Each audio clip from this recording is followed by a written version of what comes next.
Сайн байцгаана уу? I understand that I can speak Mongolian at this session. Thank you very much for inviting me to this to PMI forum. I enjoyed quite a bit some of the early sessions today.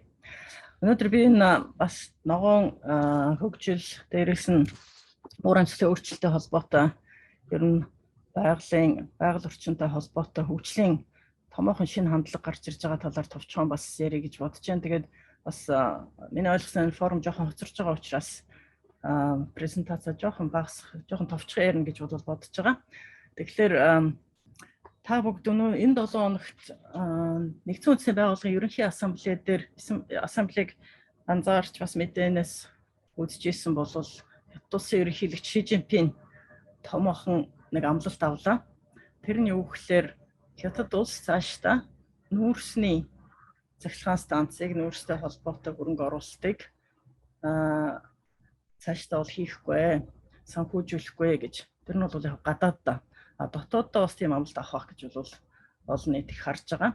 Яг өнгөрсөн жилийн өмнө Нүбдэр Нэгдсэн үндэсний байгууллагын ерөнхий ассамблеийн энэ дээрээс Хятад улс бас carbon neutrality буюу 2060 он гэхэд хүлэмжийн ялгаруулалтаа нийт дүнгээрээ тэглэнэ. Тэрийг бол net zero гэж ярьдаг. Тэглэнэ гэдэг бас амлалтыг авсан.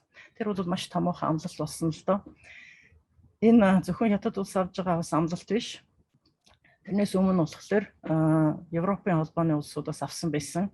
За өнгөрсөн жилийн 9 сарын тэр чуулганаас хойш бол 10 сард Японы ерөнхий сайд Суга амлалт авлаа. Одоо миний ажиллаж байгаа уур амьсгалын ногоон сангийн одоо headquarter төвн байдаг Солонгос улсад бас Солонгос улсын ерөнхийлөгч бас амласан. За Америкт засгийн солигдоод 1 сард гарсан Байдны засгийн газар мөн одоо 2050 он гэхэд бол net zero хүлэмжийн ялгаруулалтыг 2050 он гэхэд тэглэнэ гэдэг бас амлалтуудыг авсан.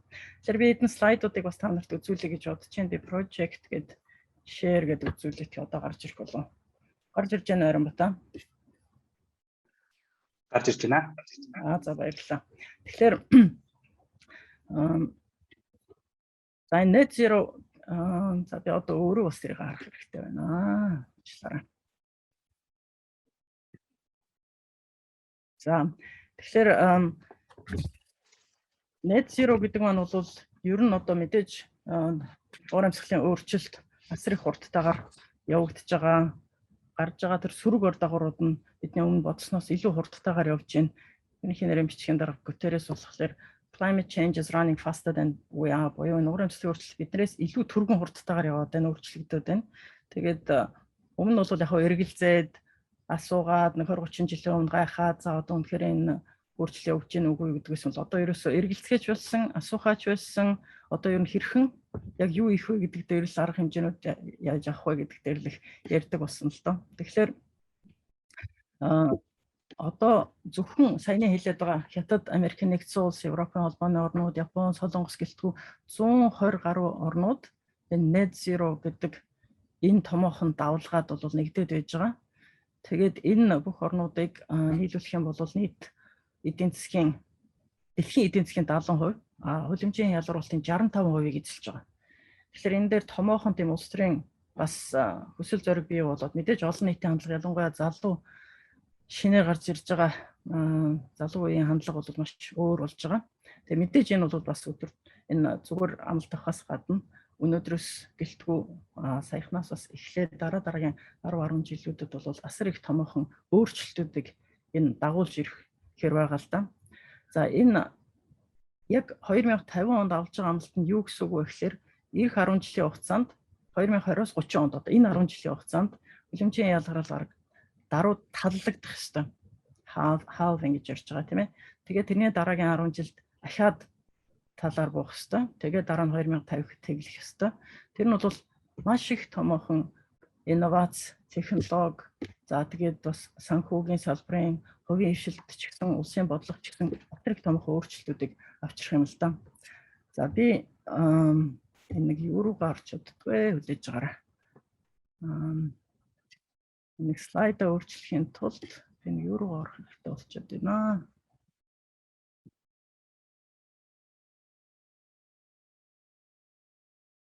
Slide.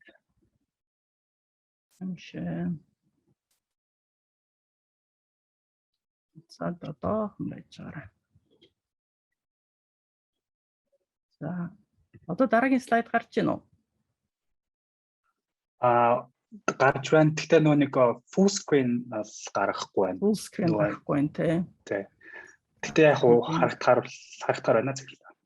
За би нэг юу руугаа нэг за би ер нь ингээл нэг яваад үзье. Top global risks гэдээ гарч байна тийм ээ? Тийм үү? Тийм байна зэрэг. За. Тэгэхээр дэлхийн эдийн засгийн чуулгуулс жил болгон ер нь дэлхийд нүүрэлдэг томоохон эрсдэл тийм ээ сорилтууд гэж ярьж байгаа. Ер нь нүүрлж байгаа том проблемуудаа гаргаж ирдэг. Тэгээд нэг хэдхэн жилийн өмнө 10 гэлтгөө нэг 5-6 жилийн өмнө бол мэдээж тэр томоохон эрсдлүүд бол уламжлалт аюулгүй байдлын гэх юм уу да. Улс орнуудын мөргөлдөөн, эдийн засгийн орлогын асуудал, санхүүгийн хямралын асуудлууд ч гэх юм уу. Ийм асуудлууд дандаа рискүүдийг давмгайлдаг байсан бол сүүлийн 5-6 жил бол ингээд байгаль орчинтой холбоотой, байгаль орчны дөрвөлттэй холбоотой, уур амьсгалын өөрчлөлттэй холбоотойгоор хариу үйлдэл тийм ээ арга хэмжээ авч чадахгүй асуудлууд тэрийг дагаад байгалийн гай гамшиг одоо тэр олон асуудлууд бол ер нь ингээд давмгайлаад ирж байгаа риск төр. Энэ риск нь бол зөвхөн одоо засгийн газруудын гэдэг юм улс орнуудын одоо шийдвэр гаргагчдаас гадна хувийн хвшлийнхний ч гэсэн өмнө тулгарч байгаа энэ бол томоохон асуудал, томоохон риск гэж бол хөрөнгө оруулагч нар үздэг болсон.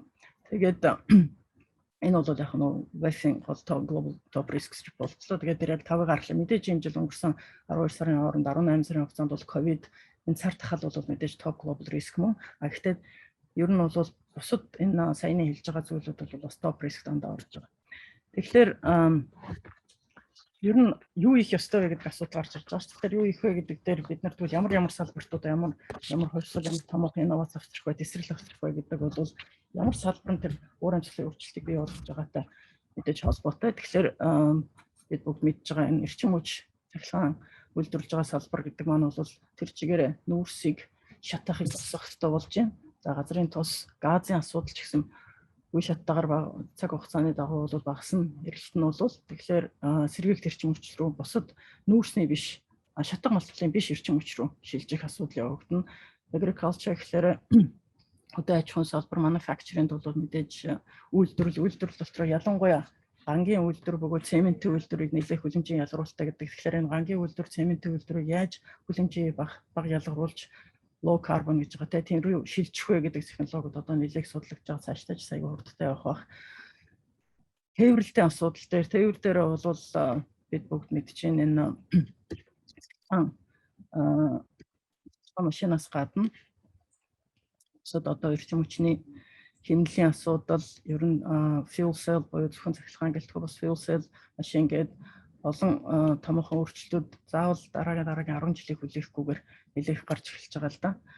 За ер нь та нар сонссон бах цахилгаан машины хувьд бол за би энэ дээр нэг та нарт нэг слайд үзүүлдэг. Цахилгаан машины хувьд бол асар түргэн зах зээлийг бол эзэлж байгаа. За ер нь засгийн газрын ялангуяа эхний ээлжинд бол Европын холбооны орнууд гэхдээ одоо сүүлдээ Хятад Америкийн нэгдсэн улсууд ч гэсэн тэгээд томоохон тодорхой зорилтуудаа за энэ 2030 он гэхэд одоо энэ саяны Норвегийн хувьд 2025 гэж энэ зарим орнууд Европ орнуудын хувьд 2030 он гэхэд бол бензин дизелийнхаа машин зарлахыг бол зогсооно. Одоо энд амьдарч байгаа Сеул гэхэд бол 2030 он гэхэд Токио бол бас 2035 он гэхэд ерөнхийдөө бензин дизелийн машинууд бүр хорихоор ийм бодлогуудыг гаргаад баталж байгаа. Компаниудын хувьд Ford гэхэд 2050 он гэхэд бас net zero гэдэг амлалтаа авчихсан байж байгаа. General Motors андар сонссон ба 2035 он гэхэд зөвхөн электрик машинуудыг зарнаа. Ер нь өөрийнхөө emissions-ыг тийм ээ өөрийнхөө үйлдвэрлэлийн хүлэмжийн ялгаруулалтыг 2040 он гэхэд бол бас net zero. Одоо net zero гэдээ яваад байгаа шүү дээ. Хүлэмжийн тэглэнэ гэдгээр тийм ээ net zero болгоно гэдээ амлалтсан байж байгаа. За энд зөвхөн одоо эдгээр өөр үйлдвэрлэлүүд ч гэсэн өөр компаниудын нэг бол дагаа явж байгаа салбарын Tesla та бүгд маш сайн мэдж байгаа. Дөнгөж 2010 онд анх зах зээл дээр бирж дээр гараад тэр үедээ бол market capitalization буюу зах зээлийн үнэлгээ 1.7 тэрбум доллар байсан бол одоо даруй 2010 он тэр 10 онд гарч ирсэн л да. Тэрнтэй харьцуулахад одоо 700 тэрбум доллар болсон. Үнэлгээ нь тэр бараг 400 дахин нэмэгдсэн гэсэн үг болж байгаа байхгүй. Тэгэхээр мэдээж ихэндээ бол асар их бас асуудлууд сорилтуудад тулгарч ирсэн ч гэсэн эхнээс нь эртхэн яг энэ хамгийн чухал салбар руу цаашдаа учруулахтай цаашдаа ирээдүйтэй салбар руу орсон учраас энэ ашиг тэгээ цаашдаа ирээдүйн айгу гэгээлэг харагдаж байгаа л та. Тэгэхээр ер нь би бас юу хэлэх гээд байна вэ гэхээр дараагийн жишээн дээр бас гарч ирнэ. Одоо яг чиг хандлагыг ер нь цаашдаа бол дэлхийн хөгжлийн чиг хандлага, бизнесийн хөгжлийн чиг хандлага бол хүссэн үсээгөө ногоон руу бүр бас асар хурдтайгаар явахаар байгаа. Тэр нь бол зөвхөн улс төрийн засгийн газрын бодлогууд нь айгу хүчтэйгээр түрүүний хэлдгээр дэлхийн эдийн засгийг бүрхэж байгаа бараг 70% нь одоо өшөө бүр тэр нөгөө net zero руу орно гэдэг зарласантай амлалт авсантай холбогдуулаад уялдуулаад томоохон хөрөнгө оруулалт энэ чиглэлийн технологиуд руу бол зөвхөн Америкийн нэгдсэн улс гэлтгүү бусад Европын холбооны улсууд хятад энэ төр оруулаад эхэлсэн байгаа шүү дээ. Урд нь ч гэсэн улс эргээгдэх рүү айгүй хүчтэй оруулж хагаад эргээгдэхийн үн үртэг нэлээх буугаад суурлуулж байгаа хүчин чадал асар их нэмэгдсэнтэй адилхан бусад дараагийн яг энэ чиглэлийн ногоон технологи руу бол асар хурдтай бас явахаар харагдаж байна л та. Тэгэхээр би энэ сэргээх эрчим хүчний нэг слайдыг та нарт бас харуулъя л да. Зүгээр ингээ харахад сүүлийн хэдэн жилүүдэд нүүрс буюу хүрэн эрчим хүчинд оруулж байгаа хөрөнгө оруулалт хамаагүй багасаад явж байхад бол сэргээх эрчим хүчний асар их хурдан явж байгаа. Тэр даруйдаа бол өртгөн багасж байгаа. Тэгээ одоо бол шинээр байгуулж байгаа сэргээх эрчим хүчний үйлдвэрлэл өртөг бол хүрэн нүүрсний ерөнхийдөө хүрэн гэж ярьж байгаа эрчим хүчний үйлдвэрлэлтэй өрсөлдөх хэмжээнд бол очсон байгаа. За ер нь шинээр суурлуулж байгаа эрчим хүчний ялангуяа цахилгаан эрчим хүчний үйлдвэрлэлийн дийлэн хэсэг нь бол сэргээх эрчим хүч эзэлж байгаа. Тэгээ сэргээх эрчим хүч гэхээр зөвхөн нар салхи гэж үзэж болохгүй. Одоо сүүлийн үед hydrogen, тийм ээ, green hydrogen гэж ярьж байгаа. Гэж нэг хурал зарж байгаа. Hello, thank you. Эрчим хүчний fuel cell буюу hydrogen эрчим хүчний бас технологиуд бол бас их хурдтайгаар явагдаж байна. Ер нь нүүрсний цахилгаан станцуудын хувьд бол цаашдаа санхүүжүүлэх газрууд бараг байхгүй болох шинжтэй болж байна. Байхгүй болох гэдэг нь за одоо жишээлбэл хятад бид нар гадаадад ямар нэгэн байдлаар нүүрсний цахилгаан станцыг санхүүжүүлэхгүй гэсэн бол Япон, Солонгос өнгөрсөн жил бол зарласан. Солонгосын энэ жил зарлж байгаа. За мэдээж Европын холбооч байт юм уу нөгөө томоохон нөгөө хөгжлийн банкуд нөгөө дэлхийн банк, Азийн хөгжлийн банк ч гэдэг Европын сэргийн босголтын банк чимээ эдгээр банкнууд бол бас аль хэзээ нүүрсийг санхүүжүүлэхээ бол болж байгаа. Нүүрс гэж ярихлаа манайхан мэдээ зөв ойлгож байгаа хэл та нөгөө кокс ч мөрс уу манай экспорт нь гаргаж байгаа кокс чихнүүс чинь нөгөө нэг ган үйлдвэрлэлтэд хэрэглэдэг учраас бол би тэрийг ярьж байгаа биш. Хүрэн нүүрсний цахилгаан станцуудыг ярьж байгаа. Тэр сая өглөө бол оюутлогын талаар нэлээх ярьж ирсэн. Тэгэхээр мэдээж оюутлогыг цахилгаанаар хангах хэрэгтэй, эрчим хүчээр хангах хэрэгтэй. Одоохондоо урагдаас бол авж байгаа. Тэгээ нэг олон жил нөгөө нүүрсний цахилгаан станц 5-7-ыг хангах талаар нэлээх ярьсан боловч одоо яг тэрийг санхүүжүүлъя гэх юм бол ямар ч байсан нөгөө томоохон суулсын санхүүжүүлэгч нар олдоход бол хэцүү болж байгаа. Мэдээж Rio Tinto өөрсдөө санхүүжүүлэх бас боломж хайж магадгүй. Гэтэл өөрсдөө санхүүжүүлэх гэхэд бас хувьцаа эзэмшигчтэн ч гэсэн энэ дээр бас их том асуулт тавина штэ. Тэгээд Rio Tinto өөрөө бас бусад өөр хувийн хвшлийн томоохон компаниудтай адилхан цаашдаа 2050 он гэхэд хүлэмжийн ялгаруулалтаа тэглэнэ. Нийт дүнээрээ бол тэгнэлээ гэдэг амлалтаа бол бас авсан байгаа. British Petroleum ч байна уу бид дараа нь бас хэлнэ л дээ хэдэн томоохон технологийн компаниуд дээр жишээлбэл Amazon ч вэ, Google ч вэ. За эдгээр компаниуд ч гэсэн бүгдээрээ авсантай адилхан бараг 1000 гаруй компани аваад одоо бас нэлээд тийм томоохон давалгаа эхэлж байгаа. Тэгэхээр цахилгаан станцн дээр гээд бодоход бол ер нь цаашдаа санхүүжүүлэгч болоход бол бас амаргүй байх болов уу гэж би зүгээр дотроо бодож байна. Тэгэхээр би өөрөө зүгээр хувьдаа юу гэж бодож байгаа гэхээр тэр томоохон цахилгаан станц мэдээж хэрэгтэй. Дандаа урдаас аваад иж болохгүй. Тэхийн тулд бол 100% биш юм а гэд ядаж гибрид маягаар ядаж 70%, 50% гэдэг юм ямар нэгэн хэсгэн сэргээх төрчин хүчээр бас хангагдсан ийм холимог power stations цахилгаан станц байх нь бол зүйтэй болов уу гэж бодож байна. Ер нь хандлага бол их ойлгомжтой болж байгаа. Цаашдаа хүрэн нүүрсний буюу ер нь нөгөө эрчим хүчний нүүрсний эргэлт бол мэдээж буун тэрэн дээр тэр байтугай бохирдуулсны төлбөр дэлхийн нийтээр нэлээд тавих тийм хандлага байж энэ улс орнууд дотроо гадагшаага экспорт дээр ч бас магадгүй цаашдаа бол газрын тос уяг Азны бас багас баг. За нэг дараагийн слайдыг би товчхон нэг үзүүл. Энэ бол их энгийн слайд боловч яагаад ийм асуудлууд тавигдж байгааг бид бүгд маш сайн ойлгож байгаа. Та бүгд маш сайн ойлгож байгаа бах. Ер нь дэлхийн хэрэглээ гэж асар их хурдтайгаар явагдаж байна. За энэ бол 2007 онд жоохон хуучин ч гэсэн McKinsey-гийн гаргасан, биш Goldman Sachs-ийн гаргасан нэг судалгаа байдаг. 2007 оног 2030 онтой харьцуулахад бол дэлхийн нийтийн хэрэглээ асар их хурдтайгаар exponential гэж ирж байгаа нэмэгдэж байгаа. За дундаж анги бол 7 онтой харьцуулахад 30 онд бол 3 дахин нэмэгдэн. Тэгээ зүгээр л нэг дундаж анги нэмэгдээд байгаа юм биш. Нөгөө дундаж анги нь өөрөө хэрэглээ нас их нэмэгдээд байгаа. Мэдээж эдийн засаг өсөлгүй явах, ажлын байр бий болсгүй явах. Гэхдээ бид нар ямар маягаар хөгжих вэ гэдэг бол яаж хэрэглээг маш их ухаалаг болгож, ногоон болгож хөгжих вэ гэдэг чухал болоод байна л та. 250 жилийн өмнө тийм ээ үйлдвэрчлэл гэж ярьж байгаа нь 200 300 жилийн үйлдвэрчлэлтийн үедлгээд харахад бол дэлхийн хүн амын тоо 10 дахин нэмэгдсэн байдаг. За гэтэл бол нөгөө хөдөө аж ахуй эрхэлж байсан, эсвэл бол нөгөө хөдөө аж ахуйгаа эрхэлж байсан 100 жилийн өмнөхтэй харьцуулахад бол хүн гэж төрөлцөөлийн хэрэглээ 10 дахин нэмэгдсэн.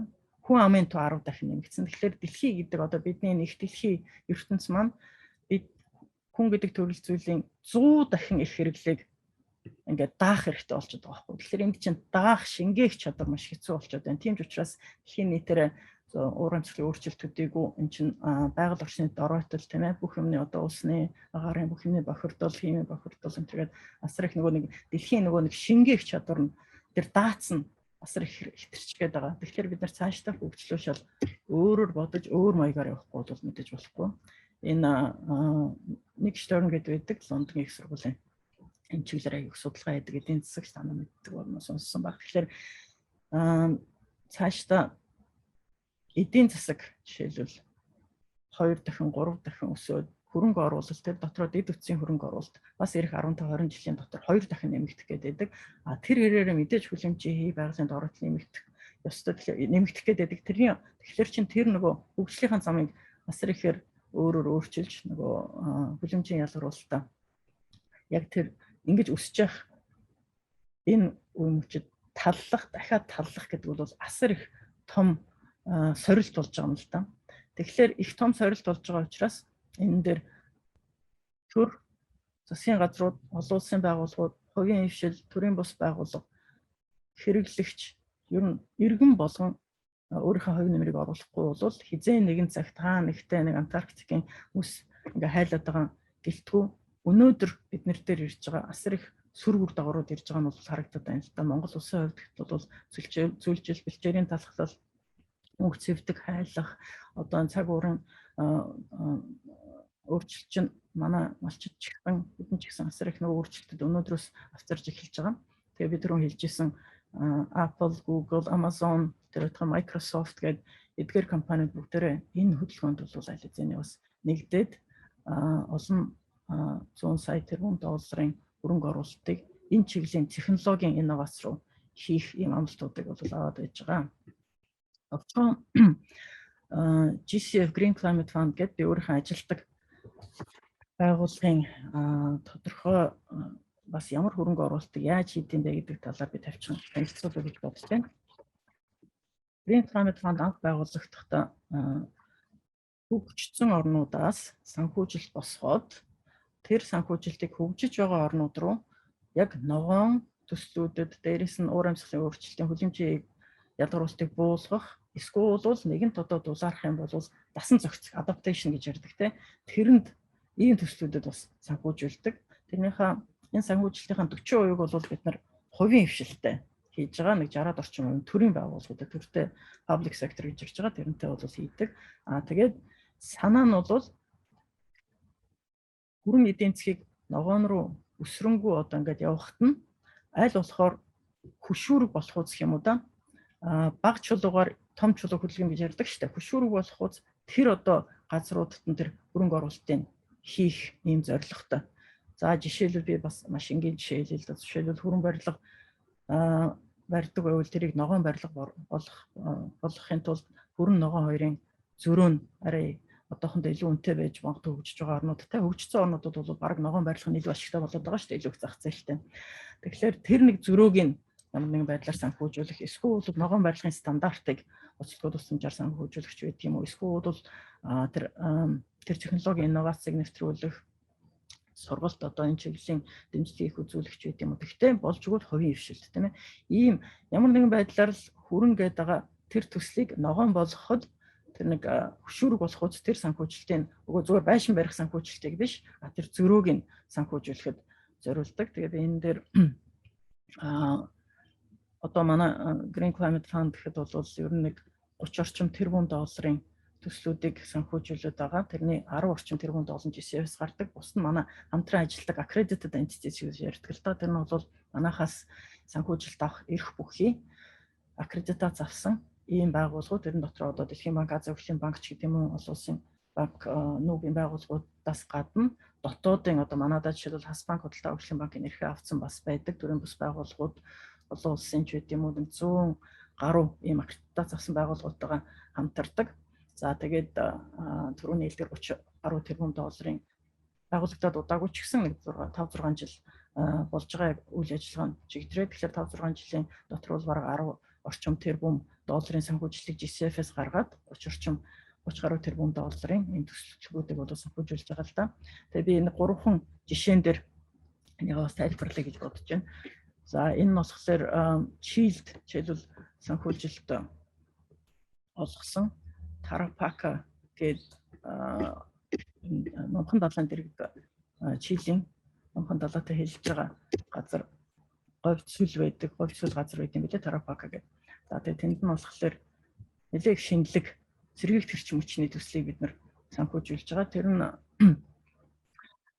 мэдээж сэргийлт хэрчим хүч нар салхи бол яг 24 7 хоног 24 цагаар тэр болгон ажиллаж чаддгүй хэлбэлцтэй байдаг учраас усан цэник цахилгаан станцыг нарны цахилгаан станцтай хамтдаад тэр нь бол 560 мегаваттын нарны цахилгаан станц, 300 мегаваттын усан цэник цахилгаан станц, нийтдээ 860 мегаватт гэдэг бол нэлээд томоохон цахилгаан станцд орно. Тэгээд номхон далайн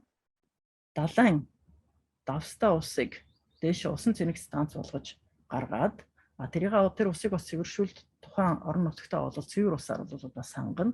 Тэгээ нэгэнт одоо гибрид хоёр ийм цахилгаан станц учраас нөгөө хэлбэлцэлтэй нарны цахилгаан станцыг чинь 24/7 ажиллахад бол боломжтой болгоод ингээд нийт өртөх нь болохоор нэг тэрбум орчим долларын өртөхтэй төсөлдөө. Тэгээ энэ тэрбум орчим долларын өртөхтэй төсөлд GCF нэг 60 сая долларын л хөрөнгө эхэлж оруулж байгаа. Тэгээ яагаад энэ 60 сая доллар ийм их тэрбум долларын төслийг газар дээр байгаа байрнаас нь хөдлөхөд нэмэр болж байгаа вэ гэхээр энэ бол санхүүгийн инновацуудыг яриад байгаа юм л да. Юу гэхээр first loss equity буюу би хамгийн түрүүнд эхэлж хувь эзэмшиж 60 сая доллараар хувь эзэмшээд хөрөнгө оруулнаа тодорхой хувь нь. Тэгэхдээ first loss буюу эхлээд алдагдал хүлээх юм бол алдагдал хүлээсэн ч гэсэн эхний алдагдлыг би хүлээнэ. Өөрөөр хэлбэл эрсдлийг хүлээж ийн гэсэн үг байхгүй. Эрсдлийг хүлээж байгаа учраас манай одоо accredited entity буюу Mitsubishi MUFG гэдэг Японы нэлээд том банк байдаг. Тэр том банктай хамтарч байгаа. Тэр банк бол 400 орчим сая долларын гаргаад тэд нар гаргасан учраас дараагийн хөрөнгө оруулагч нийлээд нэг 1 тэрбум орчим долларын хөрөнгө оруулалт босгоод тэгээд манайхаар бол нөгөө эрчим хүч худалдаа авах гэрээ гэж өгдөг шүү дээ. Эрчим хүч худалдаа авах гэрээ байгуулахаас нь өмнө төрүүлж эрсдлийн хүлээгээд мөнгөний оруулж байгаа учраас энэ нөгөө шинэлэг технологи нэлээд их том хэмжээний. Тийм учраас ийшээ дараагийн хөрөнгө оруулагч нар бас орох боломжтой болж байгаа. Мэдээж MUFG бол өөрөө айгүй том банк. Энэ банк бол мөнгөтэй. Тэгээд нэг заавал GCF-с мөнгө авах шаардлагагүй юм шиг харагдаж байгаа боловч яг тэр нөгөө нэг эрсдлийн дагаад маш их хөнгөлөлттэй зээл эсвэл нэг хэсэг нь бол буцалтгүй тусламжаарч байдаг юм уу. The first loss anchor equity буюу эхэлж алдагдлаа хүлээсэн ч гэсэн хамаагүй бид нар эрсдлийн дагаад эхлээд орно гэдэг тэр нөгөө жижиг чулуугаар том хөрөнгө оруулалтыг том хувийн хвшлийг хөдөлгөнө гэдэг энэ одоо blended finance гэж сүлжээх ярьж байгаа тийм ээ. Энэ хөрөнгө оруулалт бол их чухал болж байгаа юм байна л да. Тэгэхээр энэ дээр одоо би энэ слайд дээр харахад бол зүгээр мэдээж зээл тэгтээ зүгээр зээл хөнгөлөлттэй зээл гэдэг бол бид нар бүгд мэдж байгаа. Гэхдээ заавал зөвхөн хөнгөлөлттэй зээл төдийгүй одоо нөгөө хувь хувьцаа эзэмших тийм ээ. Дээрээс нь гарант баталгаа гаргах тодорхой хөрөнгө оруулалтын дээр дээрээс нь грант нэмээд өгөх. Жишээлбэл саяны сэргийлэх эрчим хүчний төсөл төр гэж бодоход бол за энэ дээр нь бол орон нутгийг чадварчуулах ч байд юм уу, эсвэл тодорхой хууль дүрмийн сайжруулах, өөрчлөх гэдэг дээр нь грантаа гаргаж болно. Тэгэхээр одоо хандлага юу байгаа вэ гэхээр олон улсын байгууллагуудын хөгжлийн банкуудын ч гэсэн ямар ч хэсэн хувийн хвшлээ заавал хамтран ажиллах хэрэгтэй юм байна. Зөвхөн улсаас нэг хэдэн төгрөг гаргаад, олон улсаас нэг хэдэн төгрөг гаргаад зээл тусламжгээл яваад байх бол ерөөсөө бид нар томоохон өөрчлөлт авчирч чадахгүй. Тэгэхээр хувийн хвшлээ заавал хамтран ажиллах хэрэгтэй. Хувийн хвшлэгтэй ажиллахдаа магадгүй нөгөө татвар төлөгчдийн олон улсын ч татвар төлөгчтэй олон улсын байгууллагууд. Тэгэхээр дотооддоо Монголдо ч татвар төлөгчдийн $1 төгрөгийг $1 яаж 10 төгрөг 10 доллар болгож ингэж хөдлөх вэ? Яаж тэр хувийн хвшлийг хөрөнгөөс ногоон руу өсрөнгөө явахт нь туслах вэ гэдэг л их чухал болоод байгаа юм л да. Тэгэхээр энэ дээр бол зөвхөн одоо инновац гэхээр технологийн инновац хэлж байгаа юм биш. Бодлогын инновац тийм ээ. Тэр тухайн татвараар хөнгөлөх, чөлөөлөх, дэмжих, за дээрээс нь мэдээж institutions тийм ээ байгууламжуудыг чадварыг сайжруулах ч гэдэм үү технологи санхүүгийн инновацууд их чухал болоод байгаа. Тэгэхээр цаашлаа энэ олон жилийн инновац гэдэг юм бол тэднийг бас хэлээд байгаа маа. Монголын хоёрхан төслийг тайлбарлаад энэ танилцуулга бас дуусгая гэж бодож байгаа. Улаанбаатар Монголын төслүүд дээр GCF баг нэлээд олон нэг 10-аад төслийг дэмжсэн болов. Гэхдээ санхүүжилтийн дэмжсэн гэдэг нь бол санхүүжилтийн дэмжиж баталж өгсөн байгаа. Гэхдээ дийлэнх төслүүд бол батлагдаад удаагүй учраас одоо л яг олигтой хөрөгчлөлт нь бол эхэлнэ. Одоо би энэ өнөөдрийн асуулт хариулт дээр Payit гэдэг EZB-гийн Улаанбаатар сууж байгаа төлөөлөгчийн газрын дарагтаа хамтран орох гэж байгаа гэж ойлгож байгаа. Тэгэхээр EZB манай бас аккредитац авсан байгууллагуудын нэг. Тэгээ EZB-тэй нэлээд томоохон гэр хорооллын манай Улаанбаатар хотын гэр хорооллын Загвар эко хотхон байгууллага. Тэр дотроо 10,000 барилга өрх гэрүүдийг ногоон байраар хангах гэсэн төслийг өнгөрсөн жил баталсан байдаг. Энэ бол нийтдээ 500 гаруй сая долларын төсөл. Манайхаас 3-1 нь гарч байгаа. 3-1 нь гарахтаа бол 50 сая нь бол буцалтгүй тусламжаар грант маягаар нэг хэсэг нь бол маш хөнгөлөлттэй зээлээр AZB бол 3-1 нь гаргаж байгаа. 3-1 нь Монгол улс өөрөө гаргах ёстой. Зөвхөн засагтуудыг нөгөө компаниуд энэ барилгын оруулалтын дахин төлөвлөх барилжуулах гэж байгаа шүү дээ. Тэрний чиглэлийн компаниуд бас гарах байх гэж би ойлгож байгаа. Тэгэхээр энэ нэг хэлээд байна. Тэгэхээр зүгээр л за нөгөө хөрөнгө ногоон болгохын тулд нөгөө GCF-ийн тэр 50 сая долларын буцалтгүй. Одоо бол буцалтгүй тусламж 50 байтугай 5 сая ч гэсэн олдоход бас амаргүй шүү дээ. Жижиг бид нар чинь нөгөө нэг ядуу биш. Ерөнхийдөө mid income country болсон байгаа учраас энэ дээр яг ийм нөгөө уур амьсгалын санхүүжилт climate finance гэж ярьж байгаа. Тийм зүйлүүд бол асар ихээр GCF төдийгөө бусад олон улсын байгууллагууд ч гэсэн хоёр талын байгууллагууд ч гэсэн гарах юм сонирхол дараагийн хэдэн жилүүд бол их нэмэгдэнэ гэж боддог. Би сая тэр Ши Жинпин нэгдсэн улсын байгууллага дээр тавьсан илтгэлтэй авсан амлалтыг бол бас хэлсэн. Байден бол Америкийн нэгдсэн улсын ерөнхийлөгч бол дотооддоо бид нар тэр 2050 хүртэл дотооддоо асар их өөрчлөлт авчираад мэдээж одоо ч явж байгаа тэр тэглэх рүүгээ явна. Гадааддаа бид нар үүж байгаа climate finance буюу уур амьсгалын өөрчлөлийн санхүүжилт, ногоон санхүүжилт 2 дахин нэмэгдүүлнэ. 2024 он гэхэд бол бас амласан л та. Дараагийн төсөл бол энэ би зөвхөн гэр хорооллын 10,000 өрх гэдэг дээр бол мэдээж 200,000 өрх байгаа. Улаанбаатар хотод мэдээж 200,000-ыг бүгдийг ногоо оруулахад бол их амаргүй. Гэхдээ энэ 10,000 дээр 500 сая долларын төсөл гараад үлгэр жишээ эко хороолол барьж чадах юм бол дараагийн 10-20 мянгуудыг бол үлгэр жишээ болох ийм төсөл юм байнамаа. Mongolia Green Finance Corporation гэдэг бас өнгөрсөн жил батлагдсан хас банкар дамжиж байгаа ч гэсэн Монголын банкны ассоциац буюу сүүлийн хэдэн жил бас энэ ногоон санхүүжилт, доктортой санхүүжилтээр асар их санаачлах гаргаж ажиллаж байгаа манай арилжааны банкнуудын холбоо байгаа.